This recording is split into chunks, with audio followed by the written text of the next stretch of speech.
नमस्कार, आप देख रहे हैं भारत वर्ष 17 और मैं हूं आपके साथ ज्योति कनौजिया। आइए रुक करते हैं खबर की ओर। चंडीगढ़ में कई नेशनल पार्टी होने के बावजूद भी लोगों के वोटर कार्ड अभी तक नहीं बने। आम जनता का आरोप। समाजवादी के प्रदेश अध्यक्ष विक्रम यादव एवं समाज सेवक सुरेंद्र ने इलेक्शन विभाग सेक्टर 18 लोगों का वोटर कार्ड बनाने के लिए अधिकारी से बातचीत की। वरिष्ठ संवाददाता सुनील कुमार पांडे की रिपोर्ट। नमस्कार, मैं सुनील पांडे, आप देख रहे हैं भारत 17। जैसा कि इलेक्शन ऑफिस सेक्टर 18 चंडीगढ़ के अंतर्गत की तस्वीरें आप देख सकते हैं। समाजवादी पार्टी के प्रदेश अध्यक्ष विक्रम यादव यहाँ पे उपस्थित हैं। 4 नंबर कॉलोनी के अंतर्गत कुछ लोगों को ये आदेश था कि शायद आप वोट नहीं दे पाएंगे, लेकिन यहाँ इलेक्शन ऑफिसर से मिलकर ये ज्ञात हुआ है कि यहाँ पे लोगों का वोट नहीं काटा गया है। उनका जो करंट एड्रेस है वो लोग हमें जमा कराएं।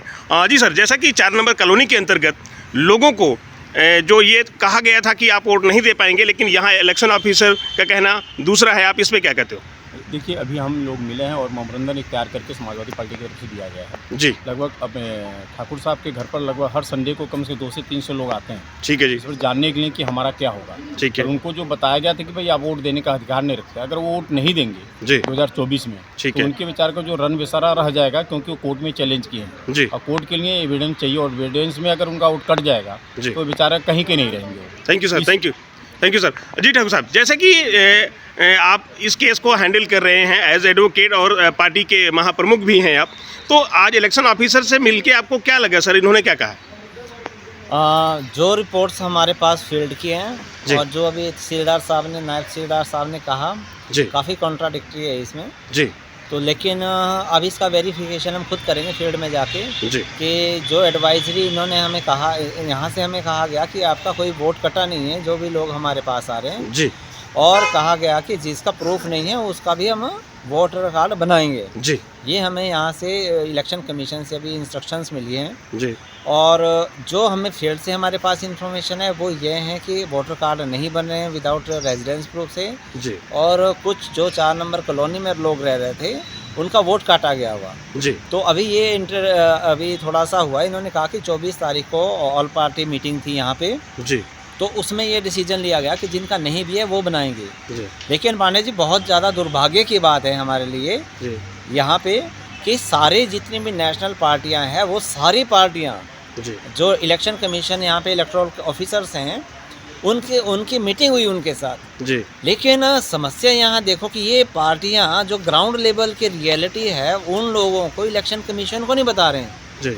यहाँ ऑफिसर्स जो है जिनसे जब पार्टियों से इलेक्शन ऑफिसर्स की मीटिंग हुई उसके बाद भी लोगों के वोटर कार्ड नहीं बन रहे हैं, ये चंडीगढ़ की एक दयनीय स्थिति है। क्या इस पर आपकी पार्टी कुछ कर रही है? भाई साहब, जब इन लोगों ने इलेक्शन कमीशन को बताया नहीं जी कि भाई इन लोगों के आधार कार्ड नहीं बन रहे हैं, ग्राउंड रियलिटी उनको पता नहीं है ना कि क्या रियलिटी है ग्राउंड की। जी। हम लोग जो ग्राउंड में काम कर रहे हैं हमें पता चल रहा है कि ये चीज़ें हो रही है इस समय ग्राउंड में और लोगों के वोटर कार्ड नहीं बन रहे। कितने लोग ऐसे आए हैं जिनका भी वोटर कार्ड कंप्लीट नहीं हुआ चंडीगढ़ के अंतर्गत? मेरे हिसाब से जो हज़ारों लोग भी स्थापित 4 नंबर कॉलोनी से हुए हैं उसमें से मात्र 5 से 10% लोगों का बना होगा। ठीक है। अभी हज़ारों लोग ऐसे होंगे चंडीगढ़ के अंदर जिनका वोटर कार्ड बना नहीं है। ठीक है जी। अभी मुझे एक भाई साहब है हमारे, मैं नाम नहीं लूँगा जी। उन्होंने भी मुझे बताया, वो गवर्नमेंट एम्प्लॉई है, उन्होंने मुझे ये कहा कि भाई यहाँ पे एक चरणजीत कॉलोनी है, वहाँ पे भी यही समस्या आ रही है कि लोगों का वोटर कार्ड नहीं बन रहे हैं। ठीक है। और लोग धक्के खा रहे हैं। वही 4 नंबर कॉलोनी वाले हर हफ्ते मेरे पास 100, 150, 200 लोग, 300 लोग आ रहे हैं। वो उन सभी की यही कंप्लेन है कि हमारा वोटर कार्ड नहीं बना। चंडीगढ़ में नेशनल पार्टी भी है, तो क्या नेशनल जो पार्टियां हैं वो अपने इलेक्टर को कंट्रोल नहीं करती या इलेक्टर के लिए कुछ काम नहीं कर रही है ग्राउंड लेवल पे? ये हमें लग रहा है कि काम नहीं कर रही है। जैसा हमें यहाँ से इन्फॉर्मेशन मिली है कि यहाँ इनके डिपार्टमेंट के पास ऐसी कोई भी नॉलेज नहीं है, कोई भी इन्फॉर्मेशन इस तरह की नहीं है कि वोटर कार्ड फील्ड में जाके नहीं बन रहे हैं जी। तो मुझे ये लग रहा है जितने भी नेशनल पार्टियां हैं उन्होंने यहाँ आवाज़ नहीं उठाई और लोगों की आवाज़ नहीं उठाई और इलेक्टोरल ऑफिसर जो भी यहाँ पे इलेक्टोरल ऑफिसर्स हैं उनको ये चीज़ नहीं बताया गया कि क्या क्या प्रॉब्लम आ रही है कि लोगों के पास रेजिडेंस प्रूफ नहीं है। अगर रेजिडेंट प्रूफ के लिए ऑनर से टेनेंट कहे कि भाई हमारा प्रूफ ना दो, आरसी हमें रेंट डीड दे दो, तो वो कहते कि आप वेकेट कर दो, खाली कर दो हाउस, लेकिन हम नहीं बनाएंगे जी। उसी रेंट डीड के बेस पे ही आपका आधार कार्ड चेंज होगा, बैंक अकाउंट्स चेंज होगा, उसके आधार पे ही फिर ये बनेगा आपका वोटर कार्ड जी। लेकिन ये चीज़ें जो हैं इलेक्शन ऑफिसर के नॉलेज में नहीं है। Thank ये you. समस्या बहुत बड़ी हो रही है, अभी विकराल होती जा रही है। हमने रिटर्न स्टेटमेंट दे दिए कि लोग जो कॉलोनियों की समस्या है वो ऑफिसर्स के सामने रख दी है, और फिर हम फाइनेंस सेक्रेटरी या इलेक्टोरल ऑफिसर से जो यहाँ पे हैं यूटी के सीईओ हैं, उनको भी हम रिप्रेजेंटेशंस देंगे। Thank you sir, thank you. और जैसा कि ये तस्वीरें देख सकते हैं, सेक्टर 18 मुख्य निर्वाचन अधिकारी यूटी चंडीगढ़ के ऑफिस के सामने खड़े हैं।